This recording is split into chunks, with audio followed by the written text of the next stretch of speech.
Greetings, fellow Demon Slayers. This is Taimanin Mari here today with another video. For today's topic, I do just want to go over what weapons I think you should be going for or looking out for the current characters we have in the game.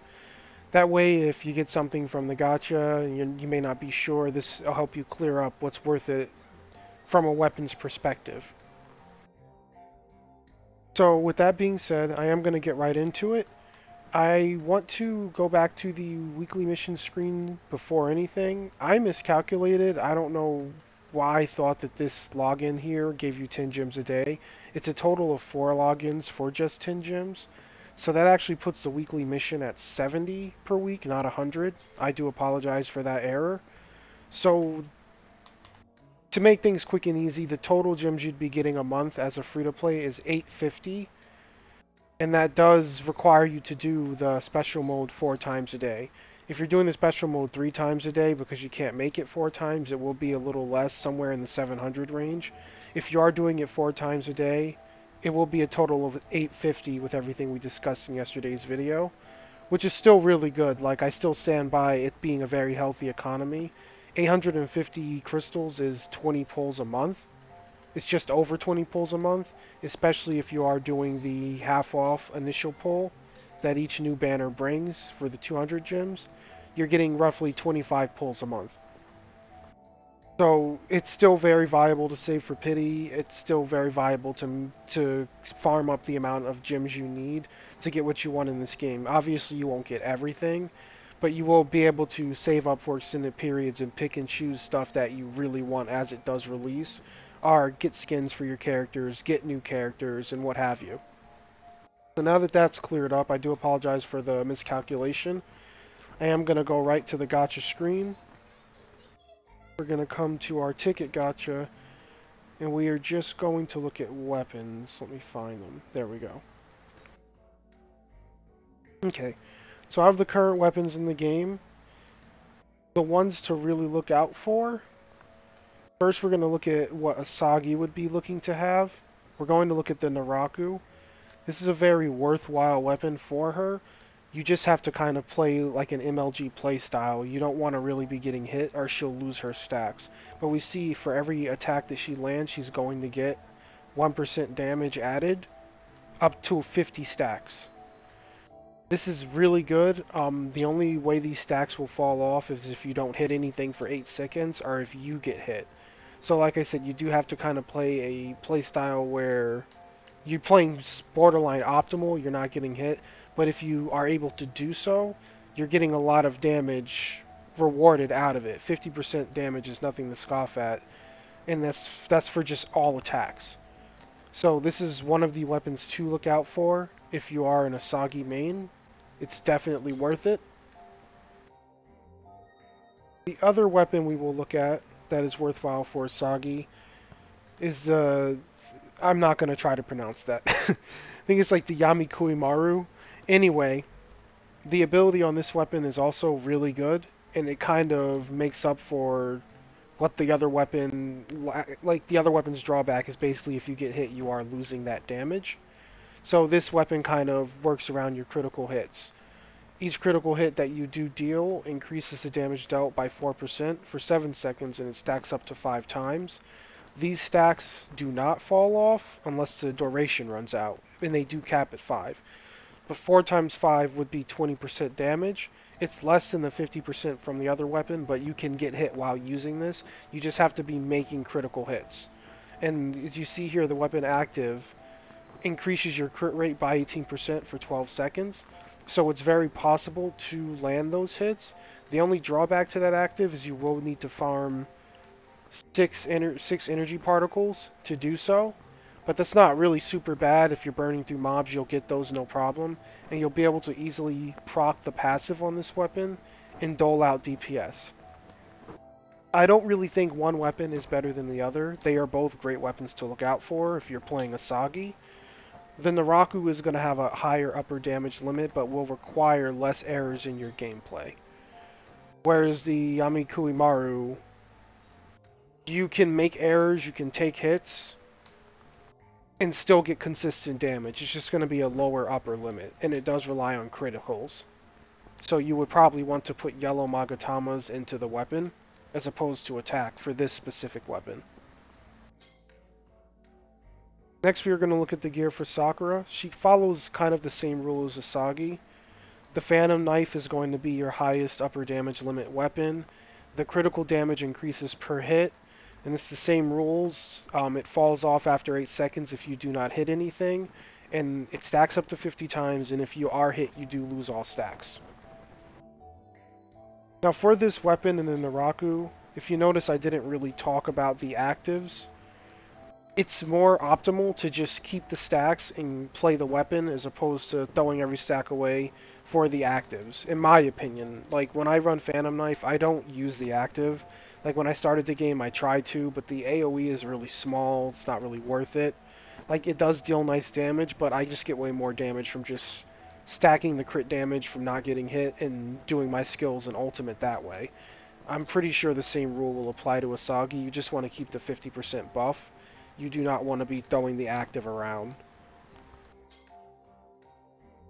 With that being said, we are going to continue looking at this weapon. It does follow the same rules. You have to play very optimally. You don't want to be getting hit. Sakura, it's easy, I guess, because she has the spin with her Shadow Cleave, so it's really easy to rack up combo hits and get the critical damage, and she's really, like, she's kind of spastic. She's really hard to hit if you're moving around and dodging with her.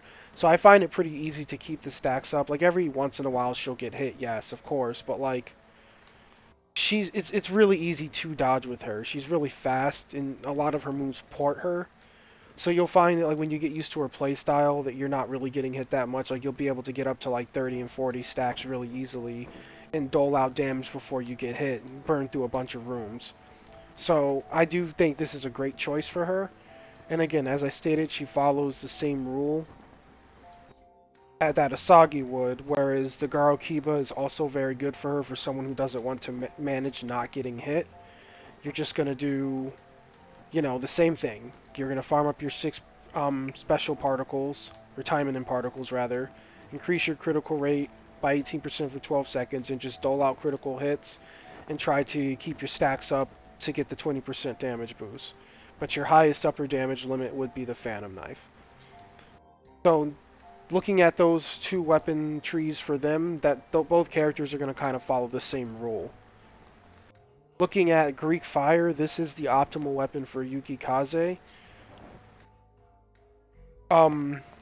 Basically what it does is every consecutive attack you deals 6% damage against super armor, and it stacks up to 10 times. When the super armor is destroyed, it removes all the stacks and increases your skill damage by 6% per stack. So that would be a 60% skill damage buff. So what you want to be kind of doing with Yuki Kaze is just pelting them with bullets, blowing up the blue shield, which would be their super armor, and then when that shield pops, popping her skills. This is, like, amazing, because it doesn't, if you get hit with her, it doesn't matter, she's not losing the stacks. The whole thing here just depends on her stacking up 10 hits, breaking the shield, and then doing what she has to do with a skill. So it's really high DPS, it's really great against things like super armor. Like, it's nice to have a weapon that does that, because there aren't many weapons that just deal with super armor. Like, right now, I think this may be the only one in the game that does that. So when you're fighting things like bosses, you'll find that you'll have an easy time because of this weapon skill. And the fact that it's all passive, it doesn't take any Taimanin particles to use. It's amazing, like, because all of your particles are going to go into your ult, in which the weapon would also buff because the ultimate is still a skill. So as long as you pop the super armor, then her ult, you'll be dealing out amazing damage. So definitely a weapon to look out for Yuki Kaze. Other weapon I want to look at is her Oni Bamure. This weapon does not follow the same rule as Asagi and Sakura. The Greek Fire is highly superior to this weapon. So if you get it, like, and it's all you have, like, yeah, it's a great ultra rare. Definitely use it if you're running Yuki Kaze. But you would want to eventually, like, optimize and get the Greek Fire. The Oni Bamure doesn't outdo what the Greek Fire does, unfortunately. So just keep that in mind. Like, this is definitely her second best weapon, like, no questions about that. But if you do get your hands on her best weapon, the Greek Fire, definitely pivot and work that weapon up and get that on your Yukikaze as soon as possible. So the three initial characters have been covered. Next we're going to look at Renko. We're going to go right into the Kirin. The Kirin is superior to her Yomi Gumo. The reason being is, again, the passive on this weapon is just absurd. Your basic attacks have a 5% chance to deal 100% damage and makes the target groggy. So you're causing a status effect. On top of that, you're having just a random chance to deal 120% damage. It's just slashing the sword with not doing anything else. And that can proc along with criticals. So that along with the critical damage would just be like a double multiplier potentially on every auto attack she does. The active isn't bad. You're going to deal 480% damage and knock back enemies in a line. Like, it's specific because of the line. And as per usual, like, I don't really do weapon actives. Like, this one I may use if I'm really itching to CC stuff. But I would probably use like a CC heavy supporter over this skill.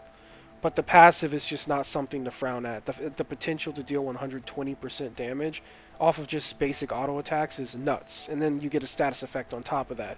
And that's just 5% with no cooldown. It's just from attacking. So definitely keep this weapon in mind. And if you do feel like you have to use her active to CC, 3 Taimanin particles isn't really a high cost, honestly. It's better than paying 6 for her Yomi Gumo. So definitely, like, this is the weapon to look out for if you are going to be playing Renko. Her Soul Invictus weapon, which comes in her pack, I do hear that that's not super competitive, and it's just a one-of. You're not able to dupe it, so if that's all you have because you brought the Renko pack, use it, but definitely you're looking to upgrade into the Kirin, and from the Soul Invictus, even the Yomi Gumo would be better, just because you have the potential to get more than one. With that being said, the Yomi Gumo would be her second best weapon. The 6 Taimanin particles, again, is pretty steep. But, you know, the critical damage on crit is really good. It's just that with the Kirin, you could go ahead and stack raw attack Magatamas and just get base damage flat out and not have to really worry about landing critical hits. It's just guaranteed damage with the potential to still critical hit anyway, on top of the potential to proc the passive. So those are the weapons that you should be looking out for right now for the current roster. Just to review before I move on to the next thing, we're going to want to have is your best in slots either the Naraku or the Yamikui Maru for Asagi, either the Phantom Knife or the Garou Kiba for Sakura. You're going to want to look out for Greek Fire if you are running Yukikaze, and your best in slot weapon for Renko would be the Kirin. Now that is covered, that's really the main topic for today. I want to kind of go into our inventory screen. I had a fellow player I chat with about the game daily. He was asking me how I'm getting gold, because I was kind of complaining I couldn't do dailies because of the event. So, like, I can't exploit this gold daily right now because I'm trying to finish the tree for the Onigumo supporter. I'm trying to get all 5 of them done fast, so I'm not stuck farming that event through the end. I want to get it done ASAP.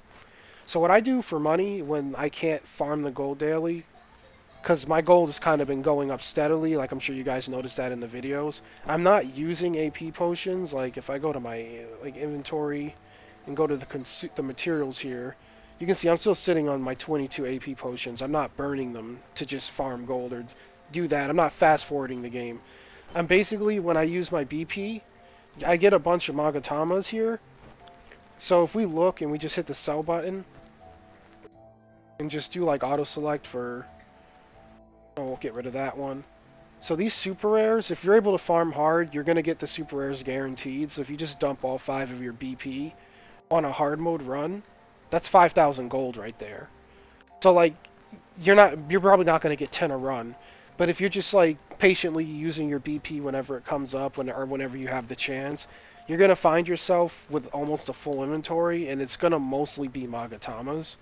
And even if you're just running normal mode, like these rare Magatamas, 10 of these sells for 2,500, and you still get the chance to get a super rare. So like for example, today when I got on, my inventory was almost 400, and it was literally just like 200 Magatamas. So if you just sell them, because you see there's so many here, like I have enough attack Magatamas, more than enough to give every Taimanin 4, which is insane. Like that, each of their weapons can have 4 of these. I almost have enough to give them each of them 8. So they just add up really fast. Like it's not something that's really detrimental if you sell.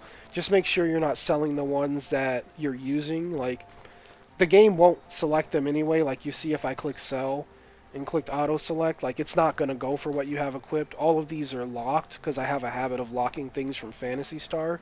But you see this guy here, he is not locked, but the game isn't auto selecting him because soccer is using him.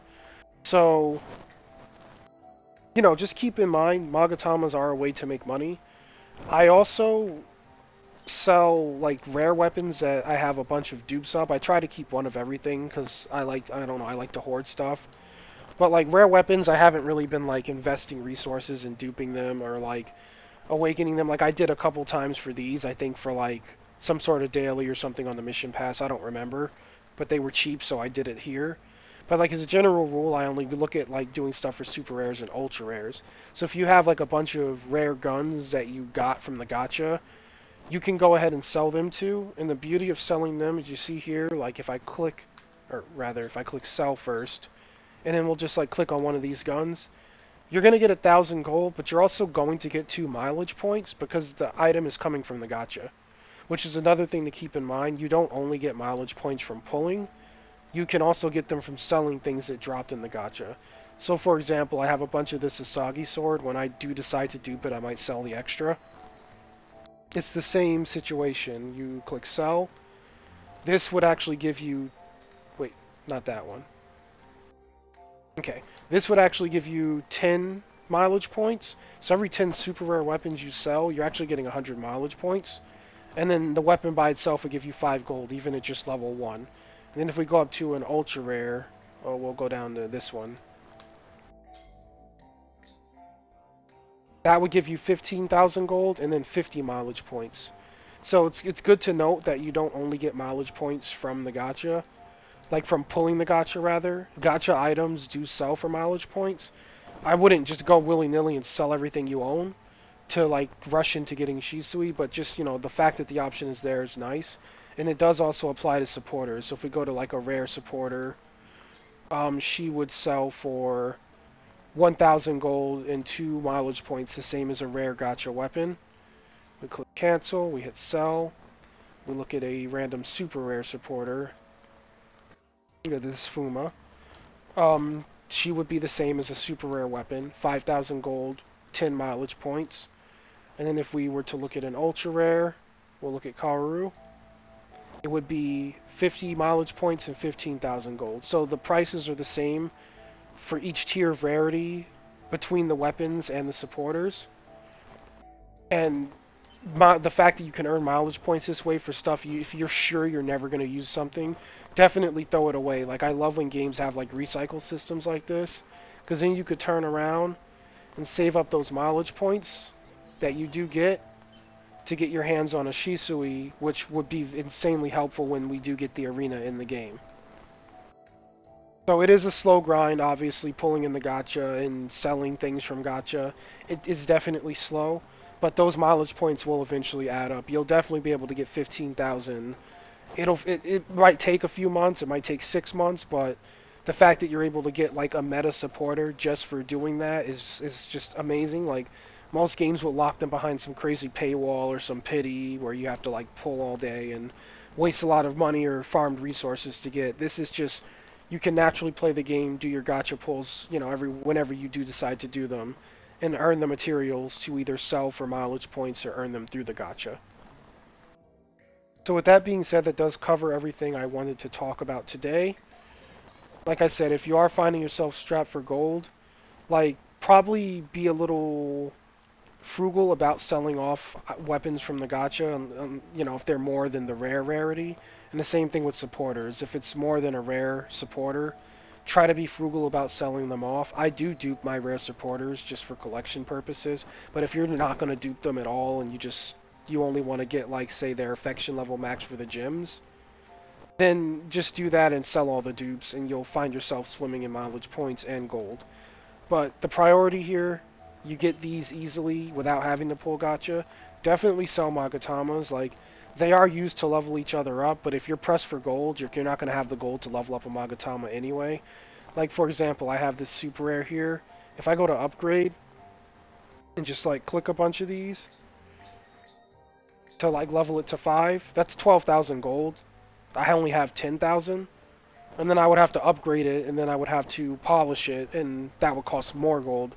So, like, if you're really strapped for gold, you're not going to have the gold to upgrade a super rare Magatama and still have gold left over. It's going to drain your funds. So definitely look to sell these. Just make sure you keep a bunch in your inventory for the purpose of upgrading later, and for the purpose of, you know, having them to equip to your characters as you get new Taimanin. Like, I like to keep enough for the amount of Taimanin in the game. Like, so I usually keep my inventory hanging around between like 150 and 200, so that way it gives me 200 slots to work with. So I've rambled on. I'm going to go ahead and end the video here. If the information was helpful, please like and subscribe as it does help out the channel. And you guys have a great rest of your day. May you have good luck in your gachas, and take care.